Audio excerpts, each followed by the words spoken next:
ધાંગધ્રા બાલા હનુમાન પાસે city police અને તાલુકા police દ્વારા વિદેશી દારૂ તથા બિયર 1600 નંગ બોટલ મુદ્દામાલના જથ્થાનો નાશ કરાયો હતો। ધાંગધ્રા બાલા હનુમાન નજીક સરકારી ખરાબામાં તાલુકા પોલીસ અને સિટી પોલીસ સ્ટેશનની હદમાં પકડાયેલા વિદેશી દારૂ અને બિયર ટીનના જથ્થાનો નાશ કરવામાં આવ્યો કે જેમાં વિદેશી દારૂ બોટલ તથા બિયર ટીન સહિત નાની મોટી કુલ 1600 બોટલો કે જેની કિંમત ₹3,80,000નો મુદ્દામાલ અધિકારીઓની હાજરીમાં નાશ કરવામાં આવ્યો હતો। ધાંગધ્રાના કુડા રોડ પર બાલા હનુમાન નજીક સરકારી ખરાબામાં તાલુકા પોલીસ અને સિટી પોલીસ સ્ટેશનની હદમાં પકડાયેલ વિદેશી દારૂના અને બિયર ટીનના જથ્થાનો નાશ કરવામાં આવ્યો। વિદેશી દારૂની નાની બોટલો તથા બિયર ટીન સહિત 1600 બોટલ જેની કિંમત ₹3,80,000નો મુદ્દામાલ કે ધાંગધ્રા બાલા હનુમાન મંદિરની બાજુમાં આવેલ સરકારી ખરાબાની જમીનમાં નાયબ કલેક્ટર હર્ષદીપ આચાર્ય, ધાંગધ્રા ડિવિઝનના ડીવાયએસપી જીડી પુરોહિત, નશાબંધી અધિકારી આરડી સોલંકી, સિટી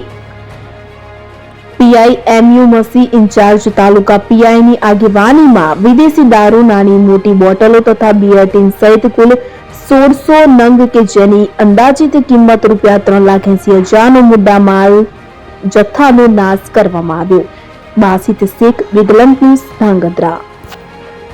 ધાંગધ્રા તાલુકા અને ધાંગધ્રા શહેર પોલીસ સ્ટેશનથી કુલ 1600 બોટલ અને ₹3,80,000 મુદ્દામાલનો નાશ આજે નશાબંધી પોલીસ અને એસટીએમની હાજરીમાં કરવામાં આવ્યો છે।